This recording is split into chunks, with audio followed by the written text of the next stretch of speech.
भगवान श्री राम को रामचंद्र जी क्यों कहा जाता है, जानिए यह पौराणिक कथा।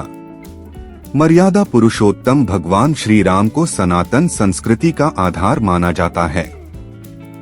भगवान श्री राम विष्णु जी के अवतार हैं।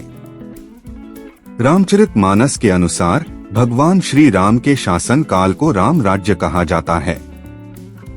भगवान श्री राम ने अपने जीवन काल में हमेशा एक न्यायप्रिय और प्रजाप्रिय राजा की तरह शासन किया।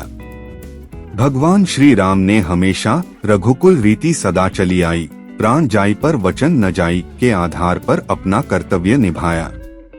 इसी कारण अपने पिता राजा दशरथ के कहने पर राजधर्म और वचन के पालन के लिए भगवान श्री राम 14 वर्षों के वनवास पर भी गए। अपने जीवन काल में भगवान श्री राम ने अपने वचन और धर्म को हमेशा अपने स्वार्थ से ऊपर रखा। हम सभी भगवान श्री राम को सियावर, विष्णु अवतार, रघुनंदन, मर्यादा पुरुषोत्तम भगवान राम और श्री रामचंद्र जी के नाम से जानते हैं।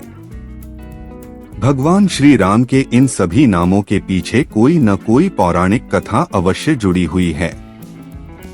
आज इस लेख से हम जानेंगे कि भगवान श्री राम को रामचंद्र जी कहने के पीछे की कथा क्या है। अयोध्या नगरी में हुआ श्री राम का जन्म। पंडित इंद्रमणि घनश्याल बताते हैं कि रामचरितमानस और रामायण जैसे धार्मिक ग्रंथों के अनुसार भगवान श्री राम का जन्म त्रेतायुग में अयोध्या नगरी के रघुकुल वंश के राजा दशरथ और उनकी पत्नी कौशल्या के घर में हुआ। राजा दशरथ कई वर्षों तक संतान सुख से वंचित रहे थे। इसके बाद ऋषि मुनियों द्वारा बताए गए उपायों को करने से राजा दशरथ की तीनों रानियों कौशल्या, कैकेयी और सुमित्रा को पुत्र रत्न की प्राप्ति हुई। माता कौशल्या के पुत्र भगवान श्री राम हुए, जो श्री हरि के रूप थे। रानी कैकेयी भरत की माता बनी और माता सुमित्रा ने शेषनाग अवतार लक्ष्मण जी और शत्रुघ्न को जन्म दिया। 4 पुत्रों की प्राप्ति से राजा दशरथ बहुत प्रसन्न हुए और उन्होंने पूरे अयोध्या नगरी में उत्सव मनाया और सभी अयोध्या वासियों को भी इस उत्सव का सहभागी बनाया। चंद्रमा को दिए वरदान के कारण कहलाए रामचंद्र। भगवान विष्णु के धरती पर श्री राम रूप में जन्म लेने के कारण स्वर्ग लोक के देवता बहुत प्रसन्न थे। इसी कारण जब अयोध्या नगरी में दशरथ के पुत्रों के जन्म का उत्सव मनाया गया, तब भगवान सूर्य देव अस्त होना भूल गए और अयोध्या नगरी में रात नहीं हुई। रात ने भगवान विष्णु से कहा कि मुझे भी आपके राम रूप के दर्शन करने हैं। तब विष्णु जी ने सूर्य देव से अस्त होने की प्रार्थना की।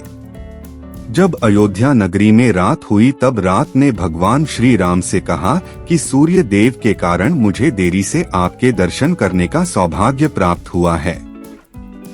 भगवान श्री राम ने इस देरी के फलस्वरूप रात को वरदान दिया कि इस जन्म में उनका रंग रात के रंग की तरह ही रहेगा। इसके बाद चंद्रदेव ने भी भगवान श्री राम से कहा कि सूर्य देव के कारण मुझे भी आपके दर्शन पाने में देरी हो गई। भगवान श्री राम ने चंद्रदेव को भी यह वरदान दिया कि चंद्रदेव का नाम भगवान राम के नाम के साथ हमेशा जुड़ा रहेगा। इसी कारण आज भी संसार में भगवान श्री राम को रामचंद्र जी के नाम से जाना जाता है।